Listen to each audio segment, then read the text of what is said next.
डुवर्सको गाउँघरहरूमा चितुवा र जङ्गली हात्तीको उत्पात अहिले दिनचर्या बन्दै गइरहेको छ। चियाकमानमा काम गर्ने श्रमिकहरू झन् यो द्वन्द्वमा नराम्रो गरी उल्झिएका छन्।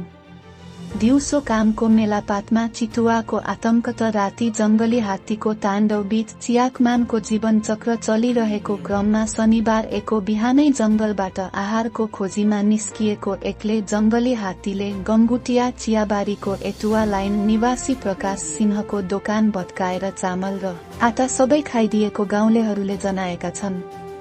उक्त हात्तीले सोही गाउँका तारसिला मुण्डाको निर्माणाधीन पक्का घरको भित्ता ढालेको छ।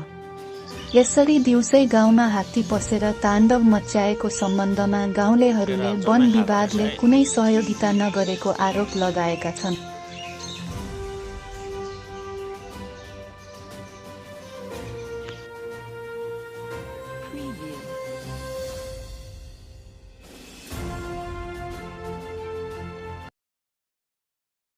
यो भत्कायो और वो भत्काइदियो। फरेस्ट डिपार्टमेन्ट आयो? आएको छैन। पञ्चायत आयो? पञ्चायत पनि आएको छैन। कुन चाहिँ लाइन हो यो? हेतुवा लाइन।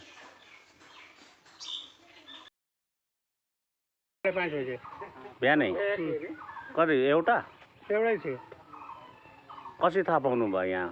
अब सबै मान्छे त त्यो उठेको थियो, यो भत्काउँदा सबै थियो त। मान्छे सबै जागेकै थियो। कुदाउँदा भाग्दैन, पङ्गी त हाल्यो, चामल निक्लाइहाल्यो। चामल खाइदियो? दुबरा चामल खाइदियो।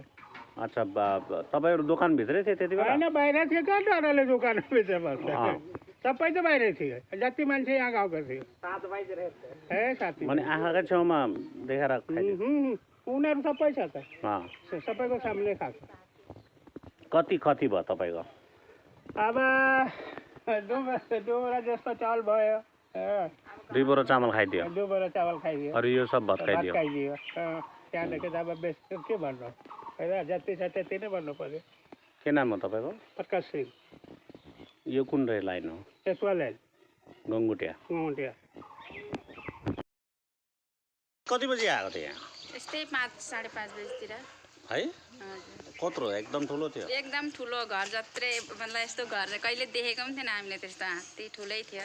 अच्छा, यो के गाउँ एकदम बाटो भएर आएको? बाटै बाटो गाउँमा पस्दै बारी हुँदै भत्काउँदै जाँदै। अच्छा, त्यस्तो यहाँ त कतिवटा घर भत्कायो? यता तल लाइनमा एउटा, यहाँ दोकान एउटा भत्काएको छ। अच्छा, मान्छेको कोही क्षति त भएन नि? मान्छेलाई त त्यस्तो क्षति गरेन, त्यही हो दोकान घरहरू भत्काइदिएको छ। कता भाग्यो हात्ती? हात्ती माथि लाइन जानु गयो। अच्छा, माथि लाइन, त्यहाँबाट जङ्गल पस्यो? जङ्गल पस्यो। तपाईँहरू यहाँको गाउँले के नाम हो तपाईँको? पूजा तामाङ।